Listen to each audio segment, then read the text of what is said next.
calorimetry is a method that can be used to work out enthalpy changes, that's heat changes at constant pressures, in different reactions, but by measuring temperature changes in the lab. So it's not possible to measure the enthalpy change directly, but we can use calorimetry methods to measure temperature change and then convert those into enthalpy changes. Broadly speaking, there's two types of calorimetry experiments, and this is the first type that I'm going to show you here.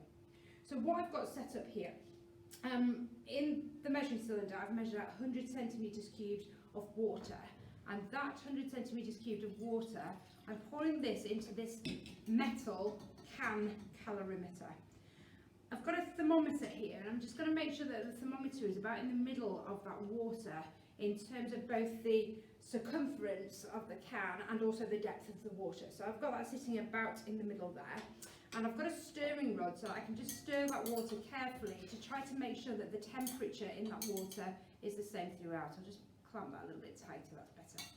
So I'm just going to leave that there, sitting there for a few moments to record the starting temperature of this water. So just leave that there for a moment and I'll come back to it in a few minutes' time. So importantly, we've got water in the can, 100 centimetres cubed of water in the can. And because water has a density of 1 gram per centimetre cubed, we therefore have 100 grams of water in the can at the moment. Now, I'm going to take this thing here, which is a spirit burner. It's an ethanol spirit burner, and I'm going to take the mass of the burner and the lid and work out what it is. So this balance is at 0.00 at the moment. Sit that burner on there, and that's 229.43 grams, 229.43 grams. So this is the mass of the burner and the lid and the fuel. In this case, ethanol. So I've got a fuel inside that spirit burner. Now the deal with a fuel is, a fuel will release heat when it burns. So a fuel is a substance which releases heat when burned. So what I'm going to do is I'm going to use this fuel under here to heat up the water, measure the temperature change, work out the mass of fuel that created that temperature change, and that then allows us to work out how many kilojoules per mole of ethanol might be released when ethanol burns. Now, importantly, inside this can, the starting temperature is 20.0 degrees C. So start temperature is 20.0 degrees C. I'm then going to take the lid off the spirit burner. I'm going to light the fuel straight away because it's quite volatile, so if I faff around here, the fuel will be going into the room and that will not be burning, so that will again make these results inaccurate. So I'm going to take a lit match, like so, take the lid off that spirit burner, light it like so, let that match go out, put it on the heatproof mat and stir that water so that the reading on the thermometer hopefully will give us an accurate reading of the average the average temperature of this water. I'm just going to heat it for a few moments. So this has been heating for a few moments now. Interestingly, if I hold my hand about here, it starts to feel warm. And you might think about the implications of that on the results of this experiment. But what I'm going to do now is extinguish the flame by simply putting the lid on that spirit burner. I'm just going to give that a few moments to respond to that and check that that's the maximum temperature reached. So the maximum temperature at the moment, 39 degrees.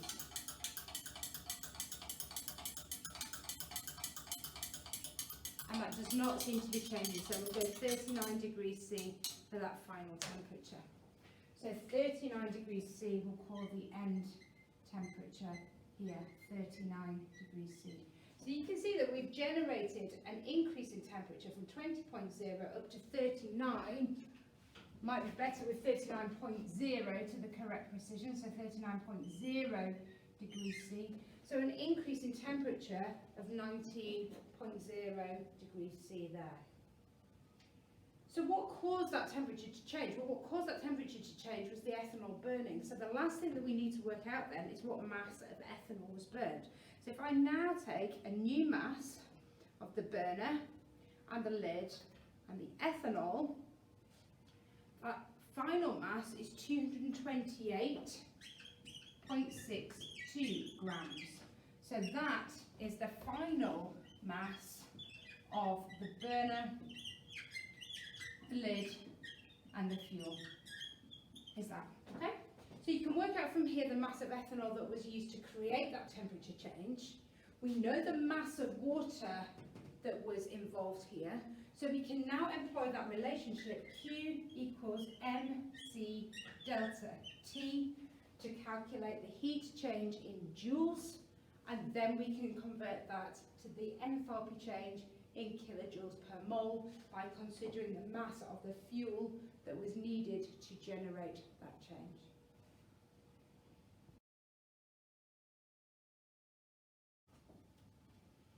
The second type of calorimetry experiment is one that's carried out inside a polystyrene cup with the substances in solution. So in the first example, we burnt some fuel and used the fuel to heat up some water that was contained within a CAM calorimeter. In this example, there will be a reaction or a change happening inside the polystyrene cup, and we will monitor the temperature of the polystyrene cup contents over time to find out what the temperature change is as a consequence of that change. Now, in the first example, very crudely measured the starting temperature and the final temperature and left it at that. In this example, I'm going to take measurements over a longer period of time. 40 minutes is where my tables ended up here, so a total of 40 minutes, so that we can monitor how the temperature changes over time. So I need a stopwatch to keep an eye on this, and again here I've got some water, 100 centimetres cubed, again I've chosen to do here into this polystyrene cup, and this time I've got a digital thermometer readout. So I'll add that 100 centimetres cubed of water into that polystyrene cup like so, and click start on the stopwatch now, and the first reading is 19.2 degrees C. So 19.2 is going to go into this table, 19.2 degrees C. So I'll keep an eye on the stopwatch, and every minute I'm going to add, I'm going to record the temperature of the contents of that cup. Now at the moment I've not added anything else other than the water to it. So this allows me to work out what the stable baseline temperature was before I start the process. And then at the 4th minute, I won't take a temperature reading, but I will add the second substance. And the substance that I'm going to add this time is 6.00 grams of ammonium nitrate solid, which I've weighed out ready in the weighing boat over there. Okay, I've got 10 seconds before my next reading. 5, 4, 3, 2, 1, and the temperature on the reading is 19.1, so I'm going to write 19.1 in that table. And I'll keep going until we get a bit closer to the 4th minute, and then I'll come back to you. So I've taken some more temperature readings for this experiment, and the eagle-eyed amongst you might notice that I've just changed the table to put the numbers that way around just so that you can see them a bit better. So we have 90.2, 90.1, 90.1, 19.2, so it's fairly stable, the temperature is fairly stable around 19-ish degrees. And just keeping my eye on the stopwatch, we're at about 20 seconds to go until I need to add this 6.00 grams of ammonium nitrate. And so in 10 seconds, and 5, 4, 3, 2, 1, I'm going to add this straight in there like so, and stir it using this thermometer probe. So I haven't taken a temperature reading at that point in time because I just didn't have enough opportunity to both add that and stir and keep an eye on the clock. I'll keep my eye on the clock now though, and the next temperature reading I take will be at 5 minutes, so that's in about another 30 seconds or something.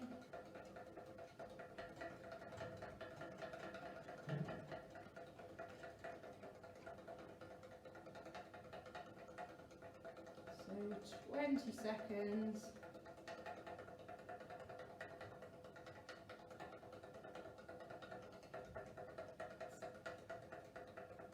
10 seconds,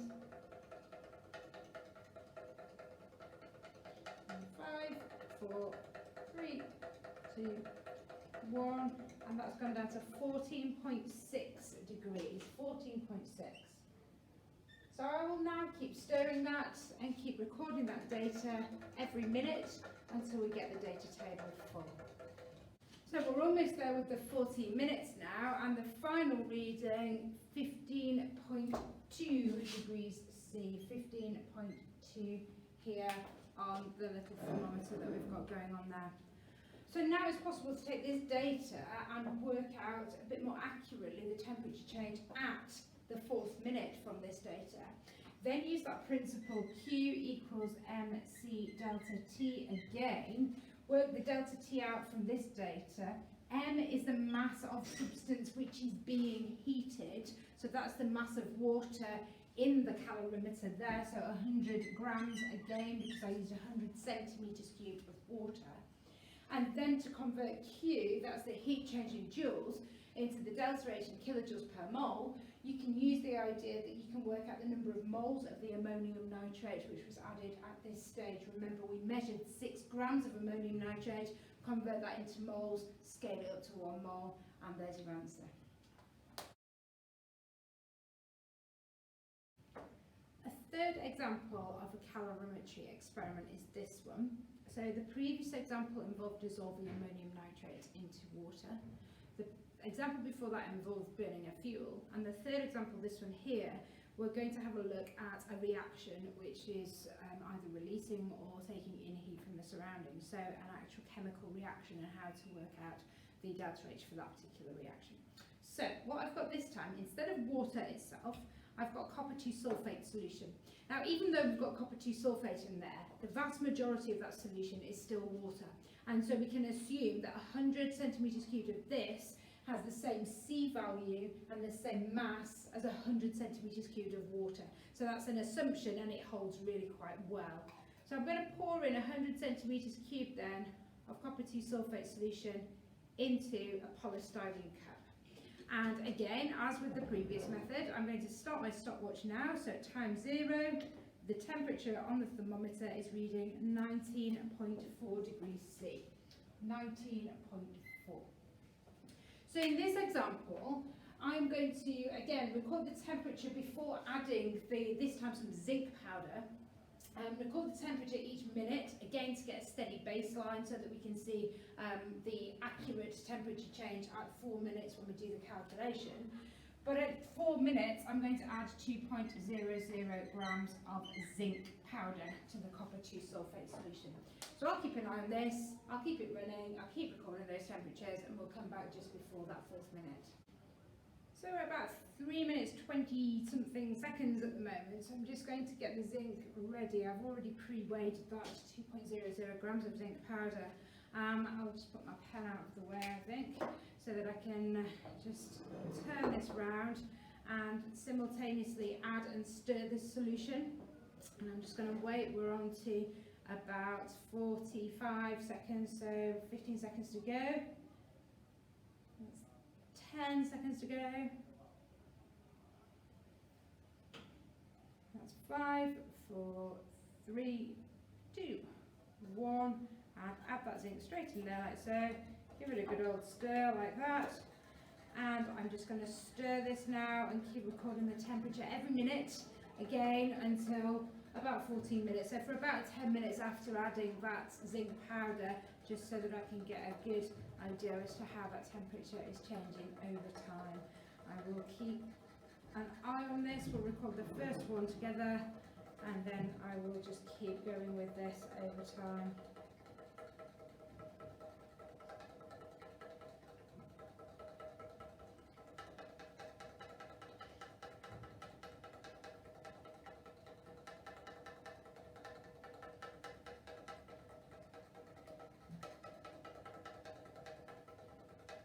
So in 10 seconds we need to make recording.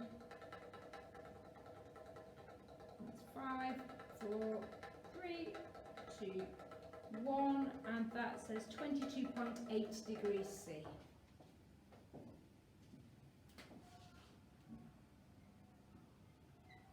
And I'll keep going with this experiment now, and I'll keep an eye on it over the next few minutes, ready for you to record your data.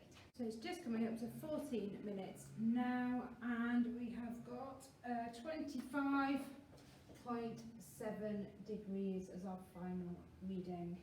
So again, plotting this data, working out the accurate value of delta T at 4 minutes can then be used alongside C and M, that's the mass heated, in this case 100 grams, in order to work out the heat change in joules when 2 grams of zinc is added, and then you can scale that up for 1 mole of zinc to work that out in kilojoules per mole.